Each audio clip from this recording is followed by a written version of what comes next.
There's a question that creeps in late at night, when the noise fades, when the scroll stops, when you're finally alone with yourself. It doesn't ask for permission. It doesn't care about your plans, your titles, your followers. It simply asks, what happens when I die? And beneath that, what happens to me? Will I still exist? Did any of this even matter? Most people push it away, with distractions, with schedules, with noise, but you're here, which means part of you is ready to ask what most people spend their entire lives avoiding. What is death? And even more importantly, what is life really, if it ends? We live like we're immortal, until the moment something breaks. A funeral, a diagnosis, a heartbreak so deep, it feels like something inside you just died. That's when the illusion shatters. That's when the questions begin. And that's when the soul whispers, you were never meant to live asleep. And this is not a video about religion, not a sermon, not a conclusion. This is a descent, a philosophical and psychological exploration into the mystery that every human, regardless of faith, culture, or century, has stared into. What lies beyond death, and what awakens in us when we stop denying it. Because death isn't just a future event, it's a mirror. It strips away everything false. It confronts the ego. It ends what's superficial.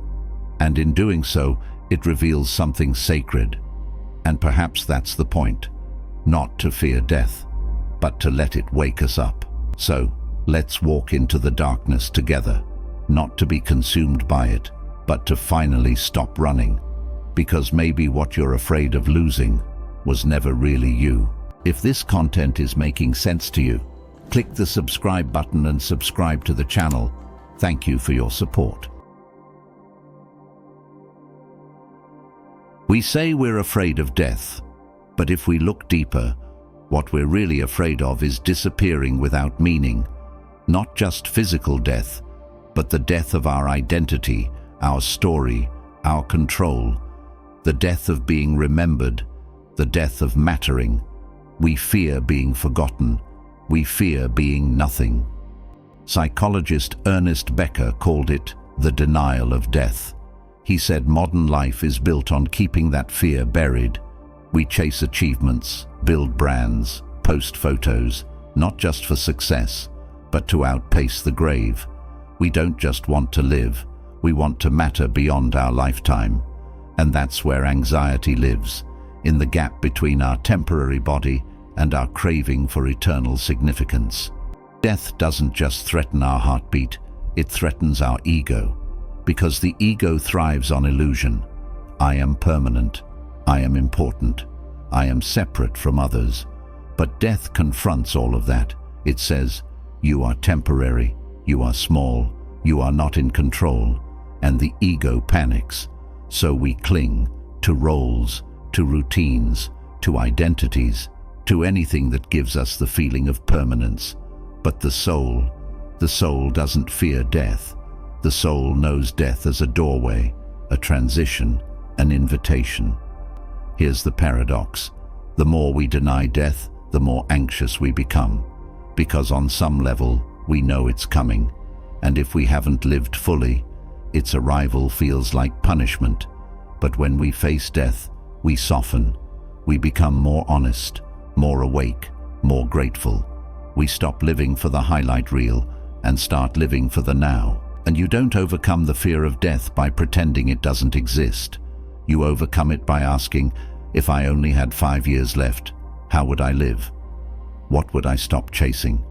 What would I finally say? Because maybe death isn't the end.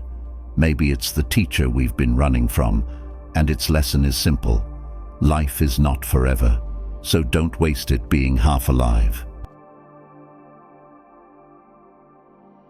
From the earliest days of human consciousness, we've looked up at the stars and asked the same trembling question. Where do we go when we die? Before science, before psychology, there were stories, not to explain death, but to comfort the living. Every great tradition offers its map of the afterlife. Christianity speaks of heaven and hell. eternal destinations based on the soul's alignment with God, forgiveness, and moral life. Islam echoes this with detailed imagery of paradise and punishment, but emphasizes divine mercy and the soul's ultimate return to the Creator. Hinduism describes reincarnation, a cycle of birth, death, and rebirth, shaped by karma, until one attains moksha, or liberation. Buddhism teaches that the self is an illusion, and liberation comes not through belief, but through awakening. Death is not an end, but a release from suffering and illusion. Taoism and indigenous spiritualities often see death as a return to the rhythm of nature, a merging with the Great Way, the ancestors, the earth itself. But here's the deeper truth. Whether literal or symbolic, these visions of the afterlife speak to something universal, a hunger to believe that we are more than this body, that we go somewhere, even if it's into something beyond words.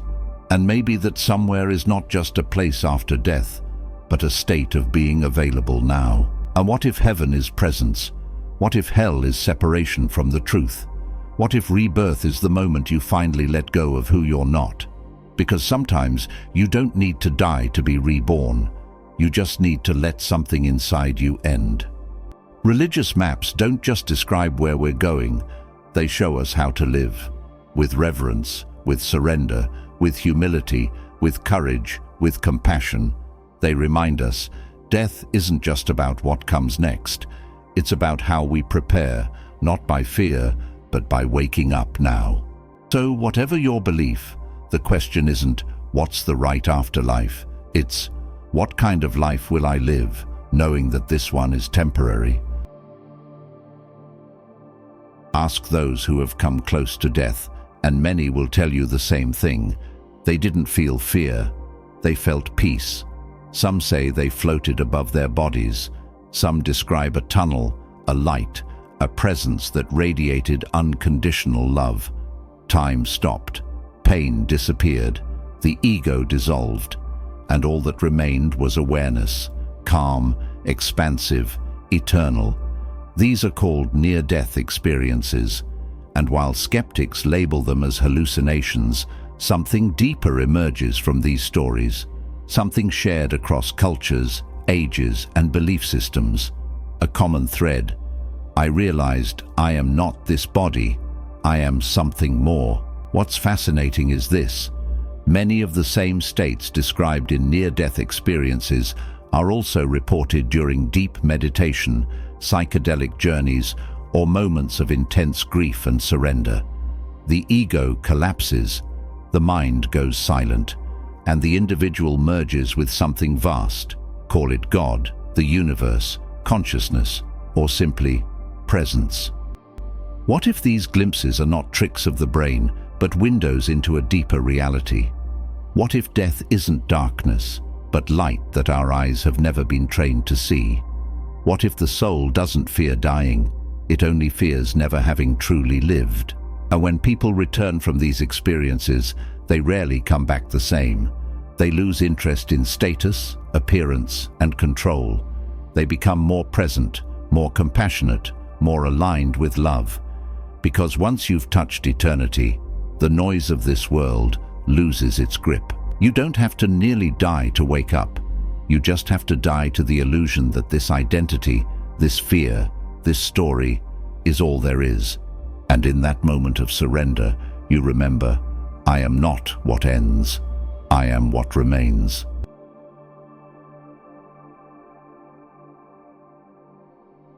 There's a death that happens while you're still breathing, a quiet unraveling, a moment where the life you've built, the self you've performed, the image you've polished, begins to crack, and something inside whispers, this isn't me anymore.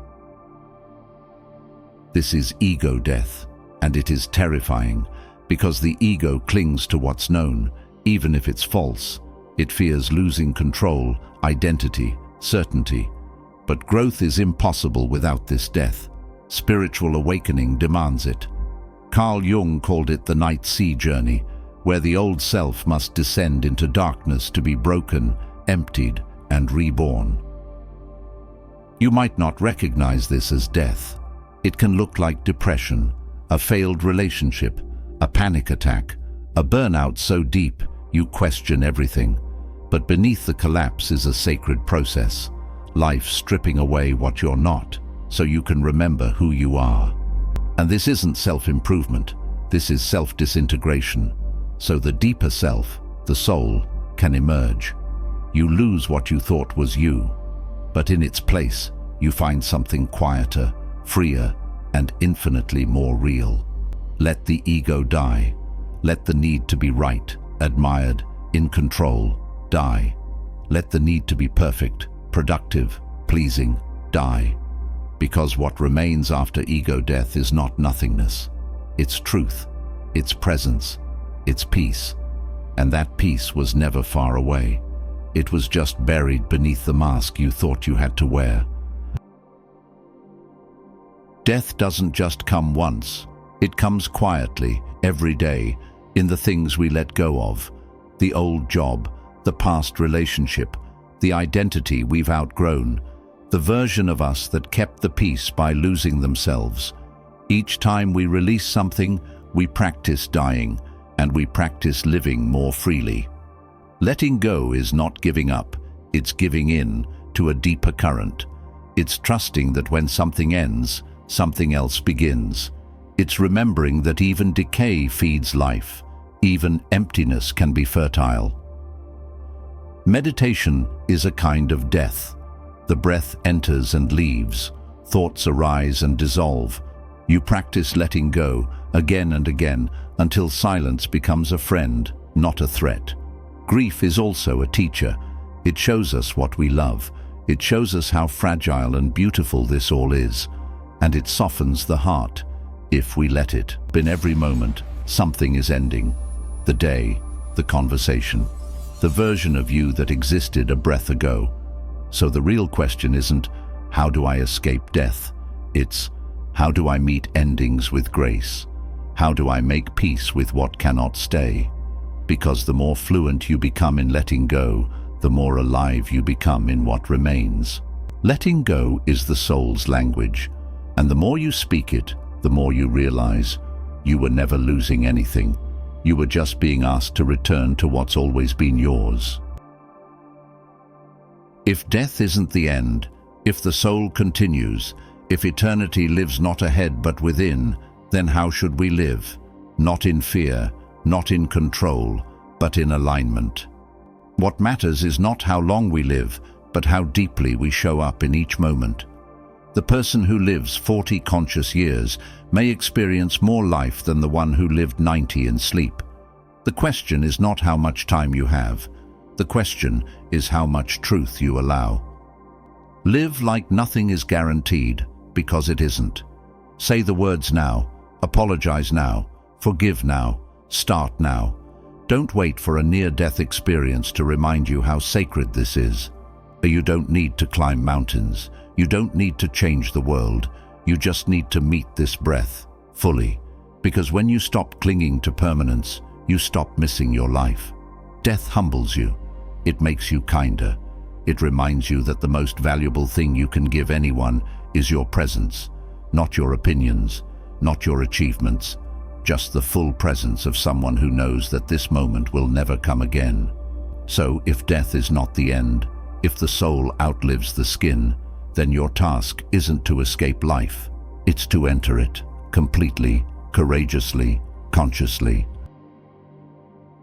Here's the truth that every mystic whispers, every sage lives, and every soul eventually discovers. You don't need to die to be reborn. You just need to stop clinging to who you were never meant to be.